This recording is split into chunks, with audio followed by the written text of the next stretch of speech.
जहर वाली चाय से मर्डर किया गया है। कल मैंने आपको बताया था कि कैसे रविता ने अमित की हत्या की, सांप से 10 बार डसवाकर उससे पहले गला घोटा था।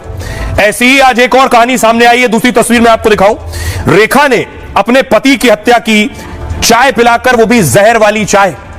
अब अगली तस्वीर में दिखाऊं, ये पत्नी को आप देख रहे हैं, पति को जहर वाली चाय पिलाई, मरने के बाद देखिए रो रही है, रो भी रही है। तस्वीर आप देख रहे हैं, आरोपी पत्नी रो रही है पति की हत्या के बाद, जिससे समाज को, लोगों को लगे कि उसका इस हत्या में, पति की मौत में कोई हाथ नहीं।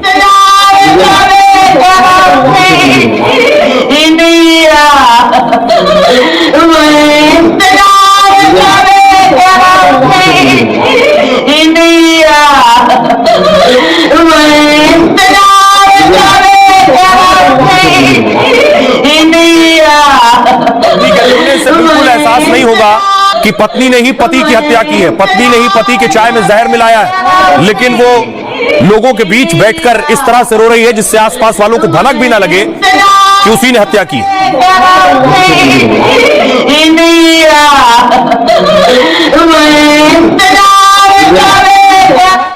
अब आपको दिखाऊं कि पुलिस तक ये जानकारी पहुंची, उसके बाद देखिए पुलिस ने पत्नी को अरेस्ट कर लिया है। वही पत्नी जो पति के शव के पास बैठकर बिलक बिलक कर रो रही थी। पुलिस ने पत्नी और उसके प्रेमी को गिरफ्तार किया है। अब आपको बताऊं कि यह जहर वाली चाय कैसे परोसी गई और कैसे हत्या हुई। बरेली में मेरठ के सौरभ हत्याकांड जैसी वारदात सामने आई। यहां पत्नी ने पहले पति को चूहे मारने वाली दवा मिलाकर चाय पिलाई, और जब चाय पीकर पति बेहोश हुआ तो प्रेमी को घर बुला लिया, और इसके बाद पत्नी और प्रेमी ने मिलकर गला दबाया और पति की हत्या कर दी। मर्डर को छिपाने के लिए पति की लाश फांसी के फंदे से लटका दी, जिससे पुलिस और पड़ोसियों को यह मामला आत्महत्या का लगे। मर्डर करने के बाद बॉयफ्रेंड को भगा दिया और जोर जोर से रोने लगी। रोने की आवाज सुनकर ही पड़ोसी आए, पुलिस तक सूचना पहुंची। पुलिस ने दरवाजा तोड़कर फंदे से लटकती लाश को नीचे उतारा, लेकिन जब पोस्टमार्टम हुआ तो हत्या की साजिश बेनकाब हुई।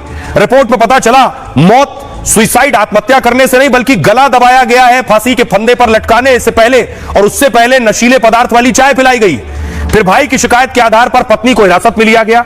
पुलिस ने सख्ती से पूछताछ की तो पत्नी ने जुर्म कबूल कर लिया।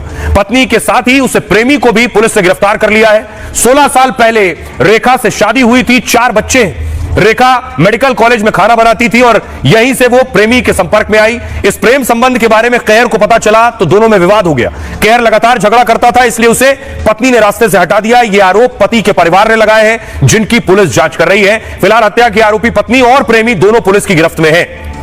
सुनिए जरा बरेली के एसपी मुकेश चंद्र मिश्र क्या कह रहे हैं। केहर सिंह नाम के व्यक्ति का शव उनके एक कमरे के मकान में लटका हुआ मिला। मकान का वो कमरा अंदर से बंद था। पड़ोसियों ने पत्नी की चीख सुनकर मौके पर पहुंचकर दरवाजा तोड़कर उसके शव को निकाला था। पुलिस को सूचना दी गई। पुलिस ने मौके पर पहुंचकर शव को कब्जे में लिया।